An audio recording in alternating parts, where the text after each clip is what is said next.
One of the most common questions we hear from homeowners in Arizona sounds really simple. Should I accept forbearance or not? And it's a fair question because when your lender offers something that sounds helpful, you just want to know one thing. Is this actually going to make my situation better, or is there something I'm missing? That's where most of the confusion comes from. Not fear, not panic, just unclear information. So today, we're going to slow this down and walk through it together. I'm Hope with the Offer Company, and in this episode, we're breaking down exactly how forbearance works in Arizona, when it truly helps, and when it might not be the right fit, so you can make your next step with confidence instead of guesswork. Before we get into strategy or timelines, we need to clear something up first, because almost every bad decision I see comes from one simple misunderstanding. Not numbers, not paperwork, just misunderstanding what something actually means. When a word sounds helpful, we assume it is. And forbearance sounds helpful. It sounds safe. But what it really is very specific. So let's define it clearly. A lot of homeowners hear the word forbearance and think it means their mortgage is forgiven or paused without consequences. That's not what it is. Forbearance simply means the lender agrees to temporarily reduce or pause payments, but the debt doesn't disappear. It still has to be repaid later. It's breathing room, not a solution by itself. And understanding that difference changes how you plan your next move. Now, here's something most people don't expect me to say. Forbearance isn't the villain. Sometimes it's exactly the right move. I've seen it buy families just enough time to stabilize and keep everything intact. No drama, no scramble, just space to get back on their feet. But those situations have something very specific in common, and without that piece, it doesn't work the same way. Forbearance can be incredibly helpful when your hardship is temporary. Maybe you lost a job, had medical bills, or something short-term knocked you off track. If your income is coming back soon, forbearance buys time to recover without immediate foreclosure pressure. In those cases, it can protect you. But it only works if there's a clear path forward, not just hope that things get better. Here's where the story usually changes. Months go by. Things feel quieter, less phone calls, less stress, and then out of nowhere, the math shows up. Not emotionally, financially. Suddenly, everything that was paused shows up on one statement, and that's the moment people realize the bill never stopped growing. Here's what catches people off guard. When forbearance ends, the lender usually wants the missed payments handled somehow. That might be a lump sum, a repayment plan, or adding it to the back of the loan. If you don't plan for that, the payment shock can feel worse than the original problem. So forbearance isn't just pause and relax. It's pause and prepare.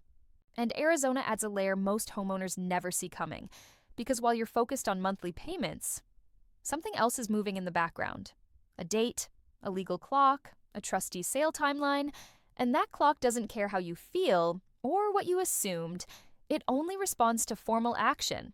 In Arizona, forbearance doesn't automatically cancel a foreclosure or trustee sale timeline. It only works if the lender formally approves it and documents it. If paperwork isn't completed or communication breaks down, the foreclosure process can keep moving. We've seen homeowners assume everything was frozen, only to find out the clock never stopped. Always confirm it's officially in place, not just verbally discussed. This is where time becomes expensive. Not emotionally, financially. Every extra month changes your leverage. Fewer buyers, fewer options, less negotiating power.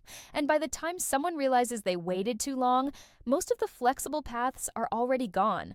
Forbearance can backfire if your income isn't coming back, or the home just isn't affordable anymore.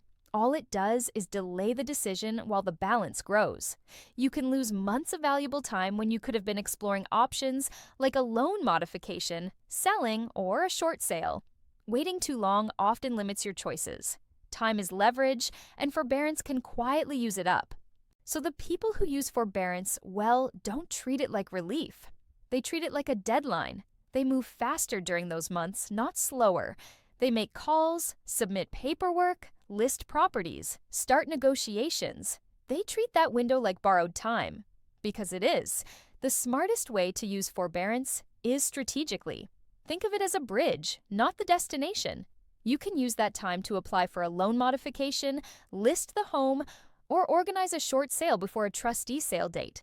When it's paired with a real plan, it creates control. Without a plan, it just delays the stress. The key is action during the pause. At the end of the day, none of this is about fear. It's about clarity. Because once you understand what's actually happening behind the scenes, the next step usually becomes obvious. And obvious decisions are calm decisions, not rushed ones. If you've been offered forbearance, don't panic and don't assume it fixes everything either. It's simply one tool. The right move depends on your income, equity, and timeline. Talking through it with someone who understands Arizona foreclosure. Timelines can save months of confusion. Clarity leads to better decisions. And better decisions protect your home and your future. Forbearance isn't good or bad, it's just time. And what you do with that time is what determines the outcome. The homeowners who do best aren't the ones who rush or guess. They're the ones who slow down, get clear on their options, and make a plan early. So if you're facing foreclosure right now, take a breath and get clarity first.